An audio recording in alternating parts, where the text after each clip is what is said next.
Assalamualaikum warahmatullahi wabarakatuh. Selamat pagi. Bagaimana kabarnya hari ini? Tetap jaga kesehatan ya. Sebelum kita memulai pembelajaran, mari kita berdoa terlebih dahulu dan mengucap basmalah. Hari ini kita akan membahas tentang makanan sehat dan bergizi serta sistem pencernaan pada hewan. Mari kita simak pembahasan berikut ini. Ada berbagai jenis makanan di sekitar kita. Ada makanan yang menyehatkan dan ada juga yang tidak.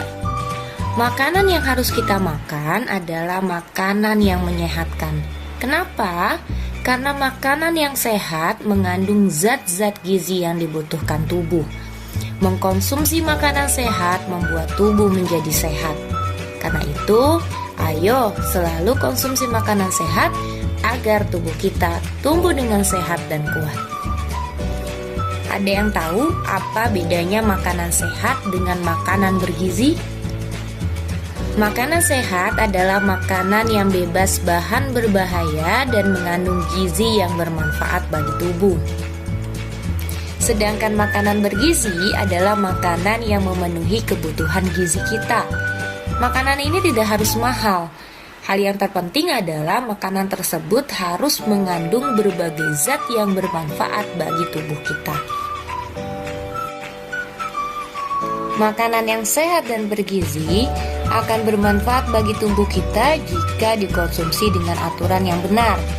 Makanan sehat dan bergizi yang dikonsumsi secara berlebih bisa menyebabkan masalah kelebihan gizi. Oleh karena itu, ada aturan dalam mengkonsumsinya yang biasa kita sebut dengan gizi seimbang. Apa itu gizi seimbang? Gizi seimbang adalah susunan makanan sehari-hari yang mengandung zat gizi yang jenis dan jumlahnya sesuai dengan kebutuhan tubuh kita.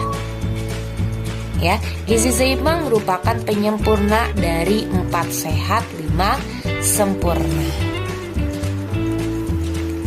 Di Indonesia, gizi seimbang ini digambarkan dalam bentuk tumpeng gizi seimbang. Di tingkat pertama, yaitu menjaga berat badan, rutin berolahraga, serta menerapkan pola hidup bersih dan sehat. Di tingkat yang kedua yang harus terpenuhi adalah air. Kenapa? Karena dalam satu hari, tubuh kita memerlukan sedikitnya 8 gelas air atau setara dengan 2 liter. Jadi pastikan kalian setiap harinya harus mengkonsumsi minimal 8 gelas air. Di tingkat yang ketiga adalah makanan-makanan yang merupakan sumber karbohidrat atau kita sebut makanan pokok seperti nasi, kentang, roti, jagung, dan ubi. Di tingkat yang keempat adalah sayur-sayuran dan buah-buahan yang merupakan sumber serat, vitamin, mineral yang sangat dibutuhkan oleh tubuh. Sayur-sayuran sebaiknya dikonsumsi 3-5 porsi, dan sedangkan buah-buahan bisa dikonsumsi 2-3 porsi dalam sehari. Lalu di tingkat kelima adalah makanan yang merupakan sumber protein, baik protein nabati maupun protein hewani. Kalau protein nabati, protein yang berasal dari tumbuh-tumbuhan seperti kacang-kacangan, seperti tahu dan tempe. Sementara protein hewani itu didapat dari hewan, misalnya dari daging sapi, ikan, ayam, telur maupun susu. Makanan berprotein ini sebaiknya dikonsumsi 2-3 porsi dalam seharinya. Nah, di tingkat yang tertinggi atau di tingkat puncak merupakan makanan yang harus dibatasi konsumsinya. Kenapa? Karena kebutuhan tubuh akan makanan tersebut sangat rendah, seperti garam, gula, dan minyak.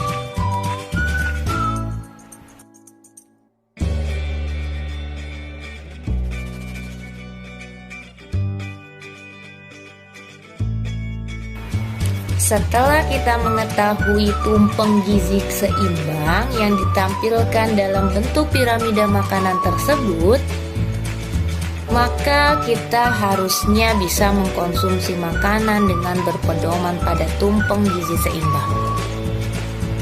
Untuk apa? Agar tubuh kita menjadi sehat dan berat tubuh pun juga terjaga, tidak berlebih dan tidak juga kurang. Baik anak-anak, masih berhubungan tentang makanan ya. Manusia membutuhkan makan untuk diolah menjadi energi dan dicerna oleh tubuh melalui sistem pencernaan. Begitu juga dengan hewan. Hewan juga membutuhkan makanan. Makanan yang dicerna di dalam tubuh hewan juga melalui sistem pencernaan. Tetapi, bagaimanakah sistem pencernaan pada hewan? Apakah organ pencernaannya sama dengan organ pencernaan manusia? Sebelum itu, mari kita bahas apa sih sistem pencernaan itu. Sistem pencernaan adalah proses pencernaan makanan menjadi sari-sari makanan yang dapat diserap oleh tubuh kita atau tubuh hewan. Mari kita bahas satu persatu. Hewan yang pertama yang akan kita bahas adalah dari kelompok mamalia. Salah satu contoh mamalia adalah hewan pemamah biak atau biasa kita sebut hewan ruminansia. Apa itu? Yaitu hewan yang memiliki banyak lambung atau ruang perut. Mereka itu adalah herbivora, memakan rumput ya seperti rumput kering, daun, kadang juga ranting. Sebagian makanan mereka kunyah ya, menjadi makanan yang cukup kecil lalu ditelan ke dalam perut pertama. Setelah mereka selesai merumput, memakan jerami maupun biji-bijian, mereka memuntahkan atau mengembalikan makanan mereka ke mulut lalu mengunyahnya kembali menjadi lebih halus. Itu keunikan dari hewan ruminansia. Adapun saluran pencernaan pada hewan ruminansia ini adalah mulut, kerongkongan, lambung, usus halus, usus besar, dan juga anus. Perbedaan sistem pencernaan pada hewan pemamah biak ini dengan manusia adalah pada susunan fungsi gigi serta banyaknya lambung. Kalau pada hewan ruminansia memiliki 4 lambung atau 4 perut. Sapi memiliki 4 rongga pencernaan, yaitu rumen, retikulum, omasum, dan abomasum. Tahapan pada kebanyakan hewan ruminansia adalah sebagai berikut. Pertama-tama, sapi menelan rumput yang tidak dikunyah secara sempurna.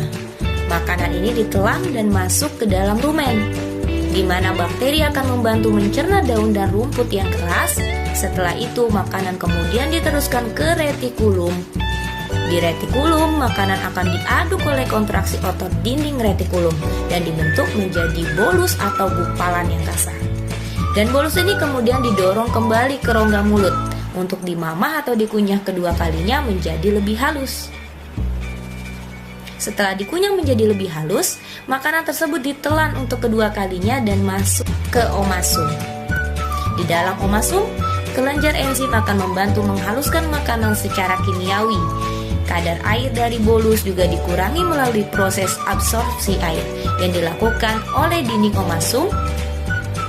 Akhirnya bolus masuk ke abomasum. Abomasum adalah perut yang sebenarnya, karena di organ inilah sistem pencernaan hewan ruminansia secara kimiawi bekerja dengan bantuan enzim-enzim pencernaan. Di dalam abomasum, gumpalan makanan dicerna dengan bantuan enzim dan asam klorida, enzim yang sama yang dikeluarkan oleh lambung mamalia lain. Dan di abomasum, sapi mendapat protein yang dibutuhkan dari makanannya. Kelompok kedua yang akan kita bahas adalah kelompok Aves atau burung. Saluran pencernaan pada Aves berupa mulut, kerongkongan, tembolok, lambung kelenjar, lambung pengunyah atau empedal, usus halus, usus besar, dan kloaka. Pertama, makanan akan masuk melalui mulut, kemudian diteruskan ke kerongkongan. Karena tak memiliki gigi, makanan yang dipatuk akan disimpan sementara di dalam tembolok. Kemudian makanan masuk ke lambung kelenjar untuk mencerna makanan secara kimiawi. Sementara itu, lambung pengunyah atau yang disebut empedal berfungsi mencerna makanan secara mekanik. Lambung pengunyah ini berdinding tebal sehingga mampu menghancurkan makanan yang ada di dalamnya. Di bagian akhir usus besar terdapat rektum yang berakhir di kloaka. Kelompok hewan yang ketiga yaitu reptil. Adapun saluran pencernaan pada reptil meliputi rongga mulut, kerongkongan, lambung, usus halus, usus besar, dan kloaka. Pertama-tama, makanan masuk melalui rongga mulut, lalu melewati kerongkongan. Setelah dari kerongkongan, makanan masuk ke lambung untuk proses dengan bantuan otot lambung dan pencernaan secara kimiawi. Kemudian, makanan yang telah diproses masuk ke usus halus untuk diedarkan ke seluruh tubuh melalui darah. Setelah dari usus halus, sisa sari-sari makanan yang tidak diserap oleh tubuh dikeluarkan melalui kloaka. Begitulah anak-anak sistem pencernaan yang terjadi pada masing-masing hewan. Perbedaan tersebut sesuai dengan tingkat kesederhanaan susunan tubuhnya. Hewan dengan susunan tubuh yang sederhana memiliki sistem pencernaan yang masih sederhana, sedangkan hewan dengan susunan tubuh yang lebih kompleks memiliki sistem pencernaan yang lebih kompleks pula. Meskipun berbeda, tetapi sistem pencernaan memiliki fungsi yang sama, yaitu untuk mencerna makanan menjadi zat yang lebih sederhana sehingga dapat diserap oleh tubuh hewan. Mungkin itu saja yang bisa Bu Farah sampaikan pada pertemuan hari ini. Kurang lebihnya Bu Farah mohon maaf. Bu Farah akhiri dengan mengucap hamdalah, alhamdulillahirrabbilalamin. Wallahul muwaffiq. Selesai pembahasan hari ini. Tugas yang harus kalian kerjakan adalah halaman 5 dan halaman 10. Ayo mencari tahu. Tetap semangat mengerjakan tugas daring hari ini. Sebelum mengakhiri pembelajaran, mari kita mengucap hamdalah. Wassalamualaikum warahmatullahi wabarakatuh.